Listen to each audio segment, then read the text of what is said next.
What's good, y'all? Um, we streaking. How about that? New Orleans sports is streaking. It's another episode of the Lanyard Podcast with your host Big Pop. Let's go. I'm in the NOLA, show me the party. Let me hear the people say, hey, I'm in the NOLA, show me the good. Tonight, they getting shook tonight, they getting shook tonight, she getting shook tonight, they getting shook tonight. Yeah, yeah. All up in the dome, you getting shook tonight. QB1 making every play look like. Knock them boys out, it ain't even a fight. Motion to the left, now you know he go right. Heard they won't smoke, well let's go with the fight. Bet we in on top by the end of the night. Who getting shook tonight? Yeah. They getting shook tonight, they getting shook tonight, she getting shook tonight, they getting shook I'm tonight. Yeah. All up in the dome, you getting shook tonight. QB1 making every play look like. Knock them boys out, it ain't even a fight. Yeah. Motion to the left, now you know he go right. Heard they won't smoke, well let's go with the fight. Bet we in on top by the end of the night. Yeah. Who getting shook tonight?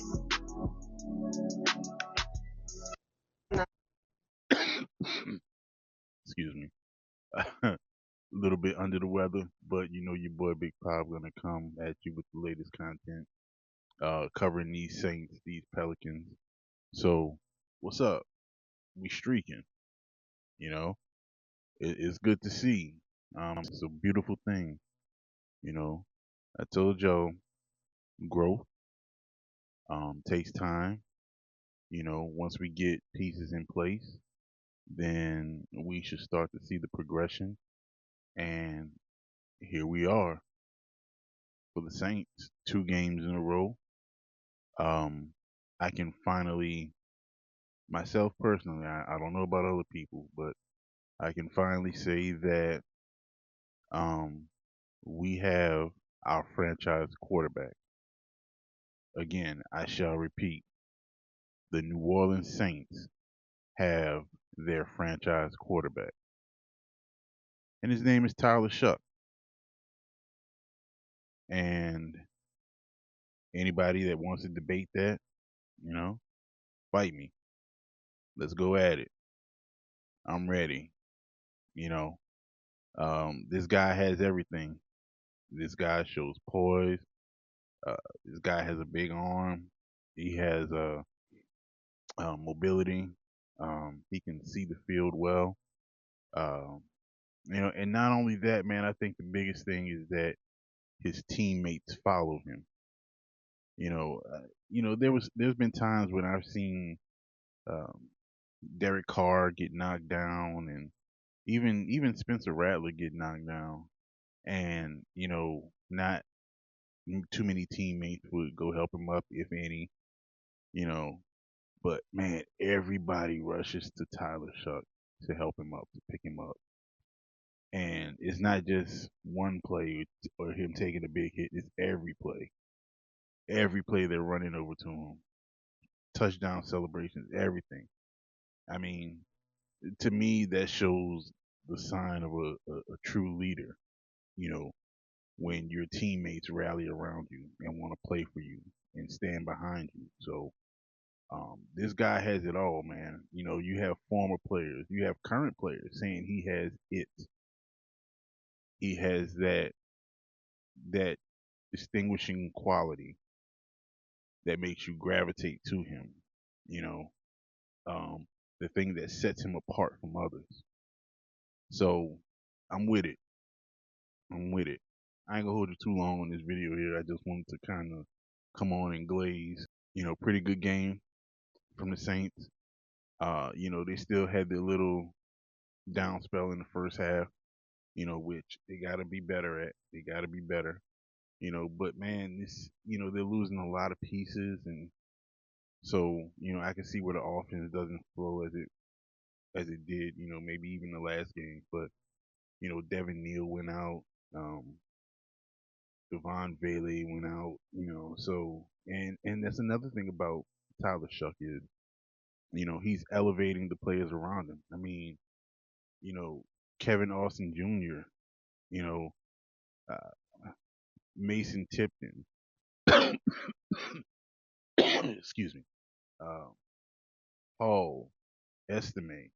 These guys, these are they even practice squad players? Well, I guess they are because they did come off the practice squad. But still, you understand what I'm trying to say. Um, he's elevating these players, and it's a rare, it's a rare quarterback that can do that. You know, um, that's a rare skill set to where you can elevate the players, where you can bring players along with you that contribute to, you know, wins and executing and things like that. So, Tyler Shuck has all of that, man. He's proven that.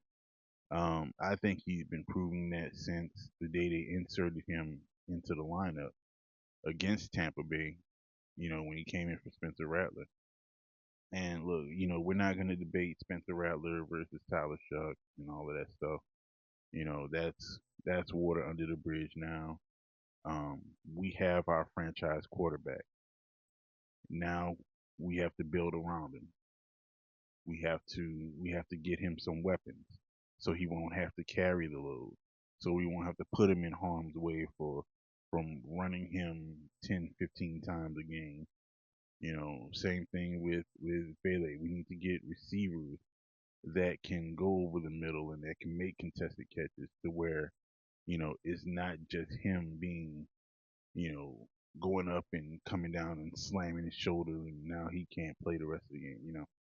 So it's using your weapons but also having depth. So um I'm really excited about what the future holds for the New Orleans Saints. Um, you know, the coach, Kellen Moore, he looks like he's improving.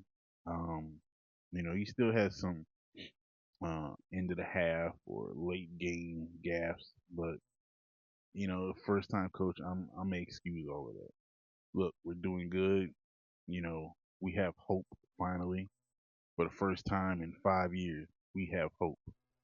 So um, I'm happy, man. I'm happy. You know, uh, the defense, excuse me, defense looks awesome. Um, Chase Young looks like he's worth every penny of that contract. Um, Now I've seen some things online where, you know, do we hold on to Cam Jordan, Demario Davis, for another year?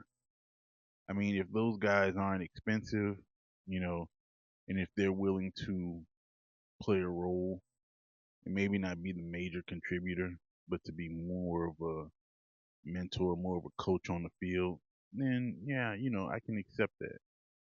But um, same thing with AK. If they can accept a role and not being labeled as the franchise player as once were, then yeah, okay, I'm with it. You know, let's bring in some free agents and uh, you know, technically on the offensive line, I think. Um, Draft your receivers, draft running back, add an edge rusher to add a cornerback, and I think that, man, I think that we'll be set. So six is him, Tyler is the guy, QB1 franchise quarterback. I need to invest in the jersey. That's what I need to do. Get number six. Yeah, I think that's the way to go right there. But, you know, shout out to the Saints, man. Um, Such a wonderful, wonderful 2 weeks, and I hope that they keep it going. You know, I think you'll still finish with a top 10 pick, even if you went out.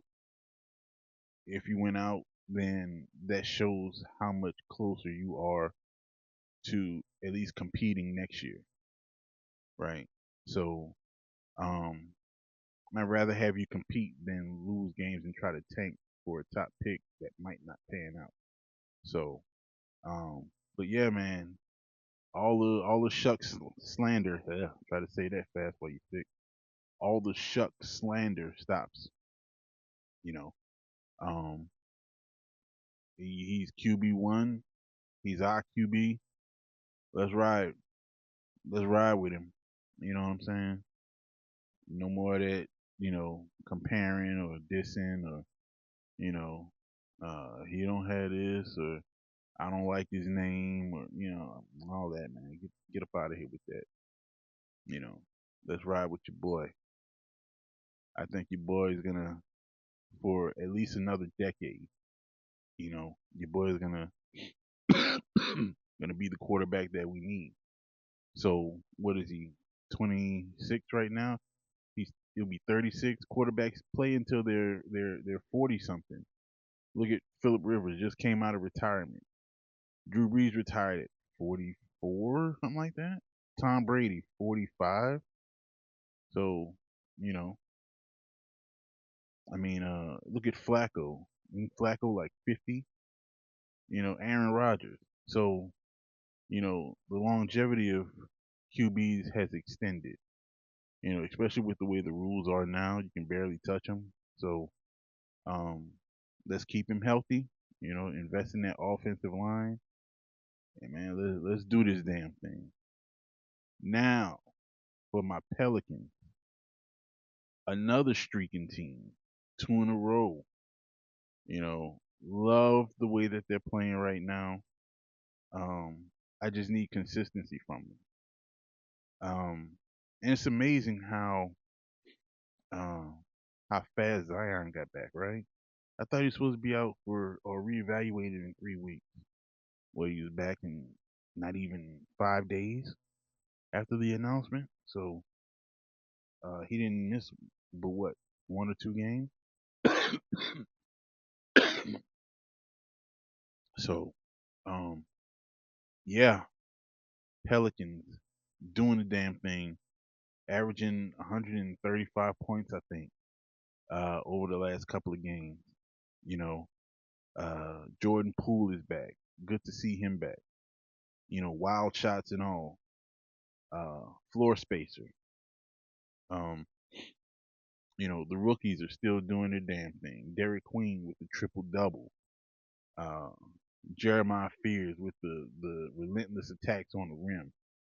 Fastest guy with the ball in the league. Uh, TM3, just all around. His all around game has improved so much. Oh my goodness. I mean, he had what another double double last night. Um, and the way, man, the way they're finding him at the rim for these, he has what 2 or 3 alley oops a game. So just within the flow of the offense. So yeah, man, when these guys get in transition, it's like a track meet. It's beautiful. It's beautiful. A beautiful thing to see. So yeah, man. Shout out to JB doing his thing. Um, Look like we're getting these guys on the right page. Now it's a lot of ground to make up. I don't really expect them to make it up, but I just want a competitive team. I do want to play for something. Right now, they're like 5 games out of the 10th spot, so maybe we can make a run at it. Who knows? Maybe we gave up on them too early, but excuse me, y'all. I'm sorry. It's with my ass, but I'm here for y'all. I'm here for y'all. You know, Pelicans, Saints. They, if there's content that need to be made, I'm making it for y'all. So y'all rock with your boy, Big Pop. But yeah, as long as he has these guys playing hard, playing together, you know, um, I think we're gonna be tough to beat. You know, I said it in the beginning, man. I thought that they had everything. Coaching held them back mostly. They waited too long to fire Willie Green, so this is the ramifications of that. But you know, it is what it is. Uh, I'm gonna go ahead and get out of here though. Um, get back in this bed, take these medicines, medication, whatever it is. I'm delusional right now. But anyway, this is the Lanyard Podcast. It's your man Big Pop, and I'll holler at you on the next one. Peace.